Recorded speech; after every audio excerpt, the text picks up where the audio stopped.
described simultaneously in early 1900s. Incidence is 4 to 32 per 1 lakh, 5 times very more common in boys. Textbook says 4 to 8 years is a typical age group, but we do see cases as late as 12 years. In our own experience of treating 22 cases operatively over the past 7 to 8 years, we have noticed the average age is 8.2 and more than 50% of the cases are above 8 years.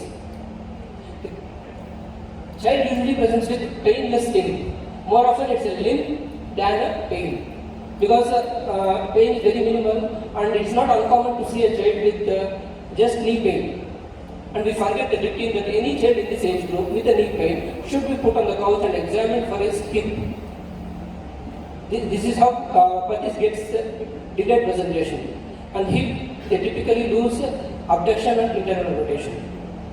Even after 100 years, we do not know the exact etiology. A lot of things have been put forward like genetic mutations, hypergoggle, chest trauma, transient cellulitis, passive smoking.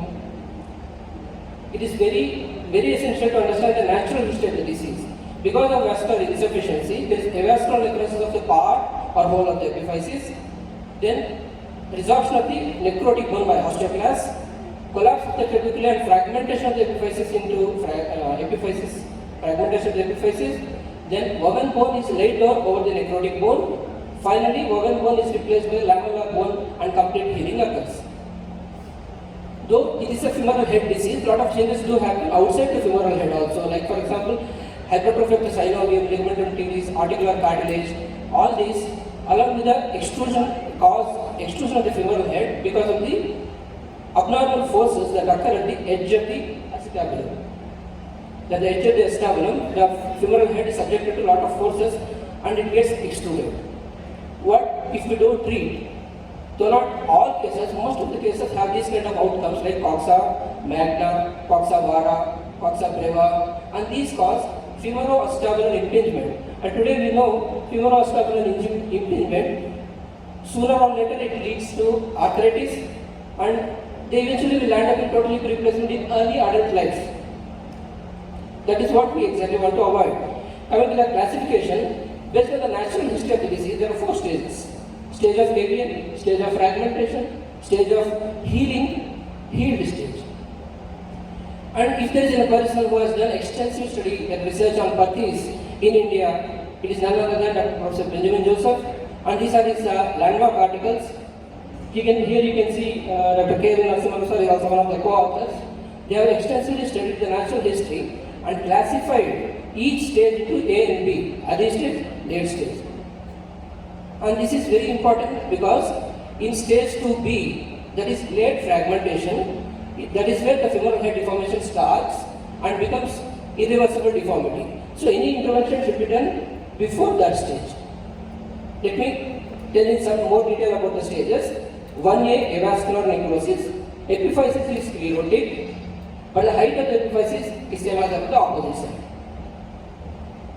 Late avian, epiphysis sclerotic, there is loss of some epiphyseal head, but there is no fragmentation. 2A, early fragmentation of the epiphysis in 1 or 2 fissures.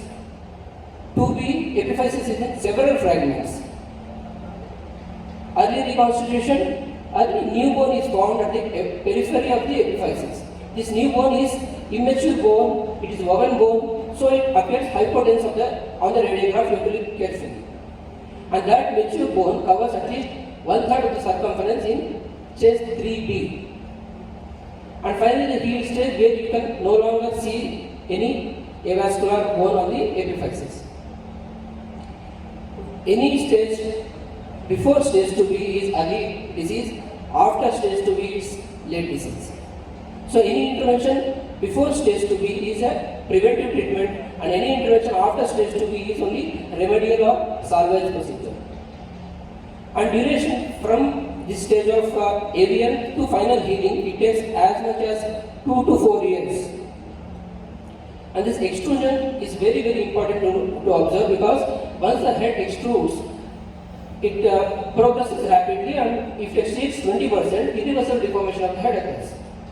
And other important classifications, Herring classification, group A, B and C, all the later part of the epiphysis height is maintained. In group B, more than 50% of the height is maintained. In group C, epiphysis height is less than 50%. It has good reproducibility and it is done at the fragmentation stage. Catarrhal classification is based on the grouping of the amount, depending on the amount of the head which is involved. So it is not very much applicable because by the time we apply catarrhal, it is already into late stage and it has poor reproducibility. And finally, Stulberg classification, which is used at the end to evaluate the outcome of the at skeletal maturity. This is important because 1 and 2 are normal heads, 3 is wide head, 4 and 5 are flat heads. 1 and 2 are spherical congruency, 3 and 4 aspherical congruency, 5 aspherical incongruency.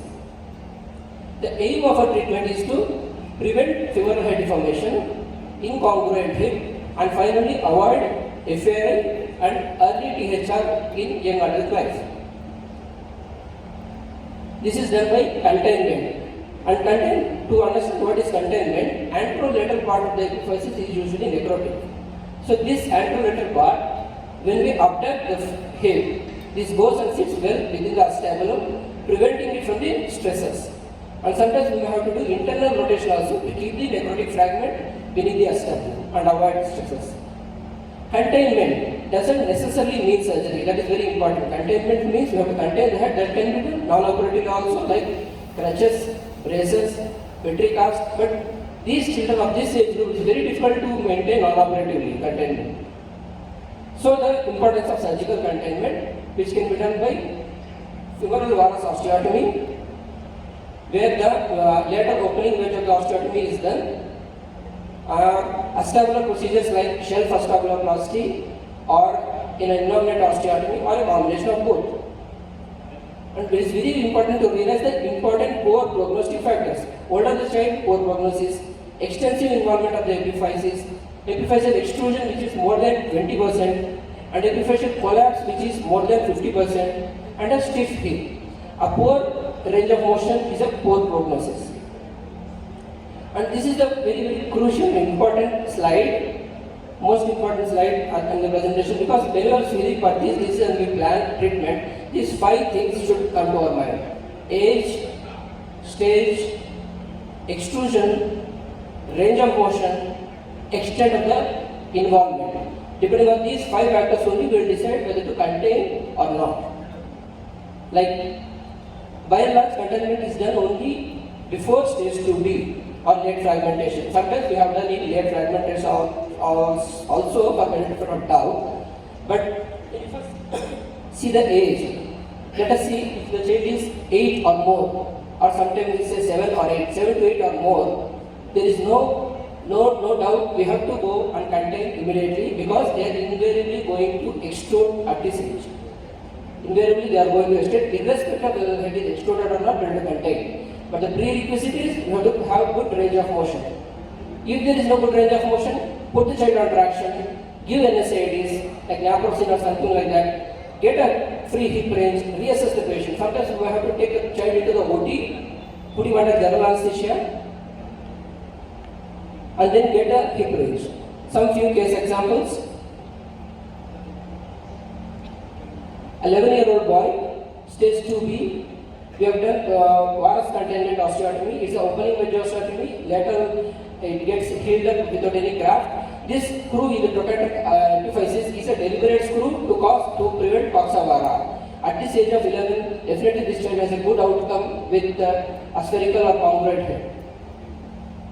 7-year-old boy, 1B or maximum 2A, and this is a 3-year follow-up with a reasonably good spherical head. 7-year-old boy, a fish we had operated child at this age, did not agree for surgery. He went on into late fragmentation, and this was not a late case. Even then, he had ovoid head. And this is another example where at 6-year follow-up has a reasonably good hip compared to the opposite side.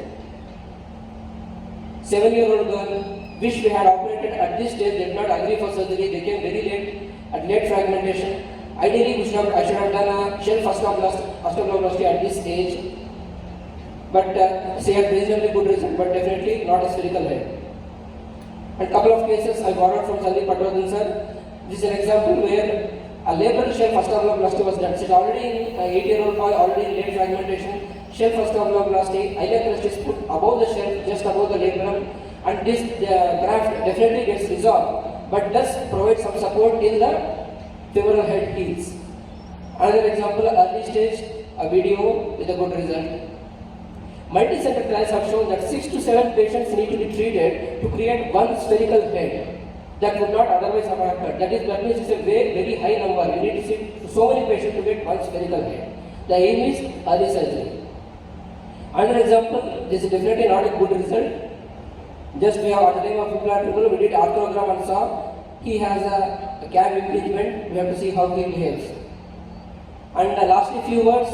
Thanks to Professor Reynald Gans, who has given the world a surgical hip dislocation, because of which these kind of children who are destined to have aspherical femoral heads are nowadays being treated by head reduction osteotomy, relative neck lengthening. But these are all salvage procedures to be done only by highly experienced and highly expert surgeons. And some people give this bisphosphonate treatment is also in study stage only. But some surgeons give bisphosphonate directly into the avascular bone. So the concluding points mainly are: it is a self-limiting idiopathic disease.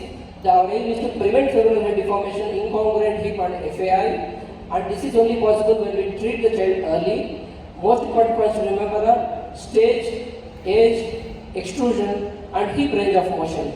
And the late onset, delayed presentations have poor outcome and only limited options. Thank you for your kind attention.